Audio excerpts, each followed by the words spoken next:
और कांग्रेस ने पीएम मोदी के को लेकर कल एक विवादित पोस्टर सोशल मीडिया पर पोस्ट किया था। बाद में कांग्रेस ने उस पोस्टर को डिलीट भी कर दिया, लेकिन शायद तब तक देर हो चुकी थी। उस पोस्टर को लेकर कांग्रेस की इतनी किरकिरी हुई कि कांग्रेस को अपने ही नेताओं के लिए निर्देश जारी करने पड़े। क्या है पूरा विवाद, इस रिपोर्ट को देखिए आप।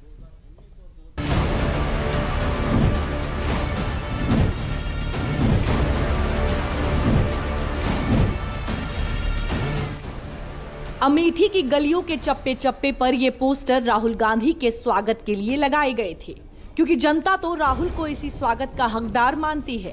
जिस पोस्टर वॉर का आगाज कांग्रेस ने मंगलवार को किया था, बुधवार आते आते उसका अंजाम कांग्रेस पर ही भारी पड़ता दिखा।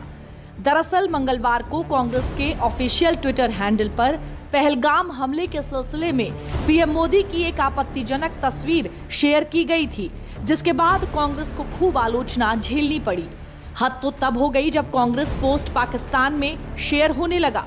हालांकि जग हसाई के बाद कांग्रेस ने पोस्ट तो डिलीट कर दी, लेकिन तब तक शायद देर हो चुकी थी। ये ऐसा नहीं है कि कोई एक्सीडेंटल ट्वीट हुआ हो। ये आप बिल्डअप देखिए, दो तरह के बिल्डअप हो रहे हैं। भारतवर्ष में एक प्रिपेयर्डनेस का बिल्डअप हो रहा है।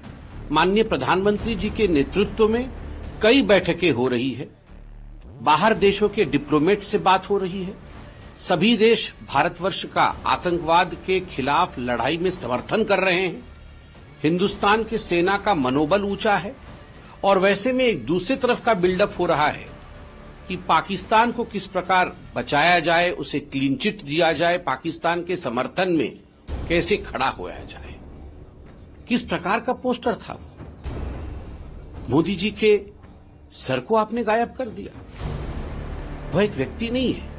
जब वो प्रधानमंत्री के कुर्सी पे बैठे हैं तो स्वाभाविक रूप से वो भारतवर्ष को रिप्रेजेंट करते हैं। आपने हिंदुस्तान के मस्तक पे से जवाहरलाल नेहरू की पॉलिसी के कारण कश्मीर को काटने की कोशिश की और ठीक उसी प्रकार भारतवर्ष में प्रधानमंत्री जी के साथ भी खिलवाड़ करने की कोशिश की, हमारे स्वाभिमान के साथ खिलवाड़ करने की कोशिश की, मनोबल के साथ खिलवाड़ करने की कोशिश। बीजेपी कांग्रेस के इस ट्वीट को उसके नैरेटिव का हिस्सा बता रही है, क्योंकि पहलगाम हमले के बाद से ही कांग्रेस की तरफ से कई ऐसे बयान आए हैं जिसने पूरे मामले पर कांग्रेस के हल्केपन को जग जाहिर किया है।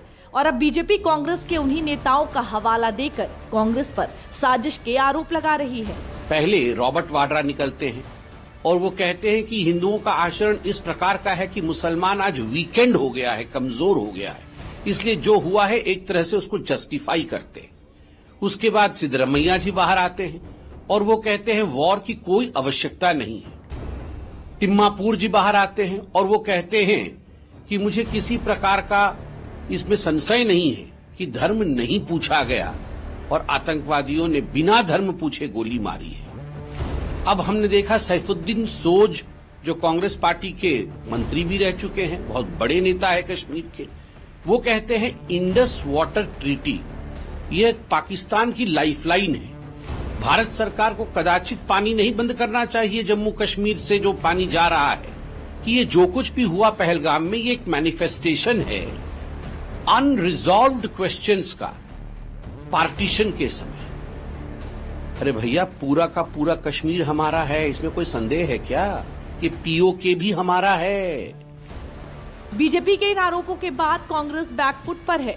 कांग्रेस ने पहले तो पीएम को लेकर किया अपना विवादित पोस्ट डिलीट किया, फिर विवाद को तूल पकड़ता देख डैमेज कंट्रोल में भी लग गया। मंगलवार करीब रात के 11:30 बजे कांग्रेस ने अपने नेताओं के लिए गाइडलाइन जारी कर दी। कांग्रेस जनरल सेक्रेटरी केसी वेणुगोपाल ने एक सर्कुलर जारी करके सभी पदाधिकारियों को अनुशासन के दायरे में रहने की हिदायत दी है। सिर्फ अधिकृत नेता ही पार्टी की तरफ से बयान देंगे। निर्देश का उल्लंघन करने पर नेताओं के खिलाफ कड़ी कार्रवाई होगी।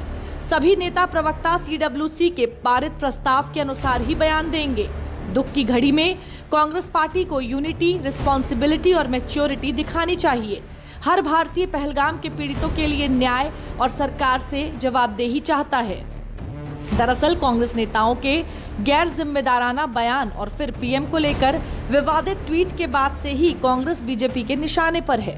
पोस्टर भले ही डिलीट हो गया है, लेकिन उसको लेकर शुरू हुआ विवाद डिलीट होने का नाम नहीं ले रहा है। कांग्रेस पार्टी का कितना लो लेवल पर वो गिर सकते हैं, वो तो इसके और ज़्यादा उदाहरण हमको नहीं चाहिए। It is the lowest level of, वो तो कितना वो गिर सकते हैं, इसका एक उदाहरण है। मैं इतना ही कहना चाहता हूँ। आज देश का जनमानस जिस प्रकार से उद्वेलित है पहलगाम की घटना को लेकर, और आम लोगों के मन में है कि पाकिस्तान को कड़ी सबक सिखाई जाए, और इसलिए प्रधानमंत्री माननीय नरेंद्र मोदी जी के नेतृत्व में लगातार ऐतिहासिक निर्णय लिए जा रहे हैं।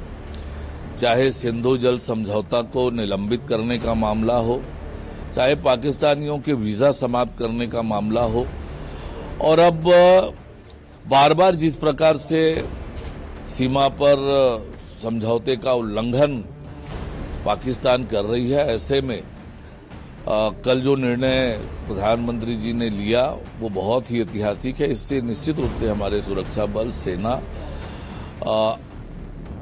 मजबूती से काम कर पाएंगे। पर कांग्रेस की मानसिकता तो देश के सामने उजागर हो गई कि कैसे कांग्रेस पार्टी पाकिस्तान की भाषा बोलती है, आतंकवादियों की भाषा बोलती है। ये बार बार परिलक्षित हुआ है और इस बार भी वही परिलक्षित हुआ है। पोस्टर को हटा लेने से कुछ नहीं होता, लेकिन उनकी मानसिकता जो है वो हट नहीं रही है। अनफॉर्चुनेटली आज देश में पाकिस्तान के सबसे बड़ा पीआर एजेंसी के रूप में कांग्रेस पार्टी काम कर रही है। This is very unfortunate. देश के एक रिस्पॉन्सिबल अपोजिशन पार्टी जिस तरीके से बिहेव करना है वो शायद कांग्रेस पार्टी भूल चुकी है, और विशेष रूप में कर्नाटका के कुछ मिनिस्टर्स, इंक्लूडिंग कर्नाटका के चीफ मिनिस्टर सिद्धरामैया जी ने जिस प्रकार से पाकिस्तान के एजेंट के रूप में जिस प्रकार से बयान दे रहे हैं, ये देशवासियों को, विशेष रूप में देश प्रेमियों को ये बहुत अनफॉर्चुनेट लग रहा है।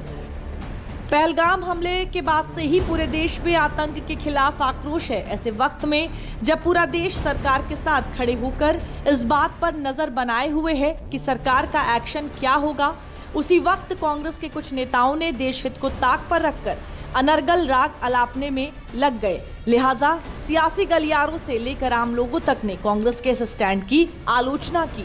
अब कांग्रेस आला कमान ने इसकी सुध तो ले ली है, लेकिन देखना दिलचस्प होगा कि पार्टी के नेता इस बात को कितनी गंभीरता से लेते हैं।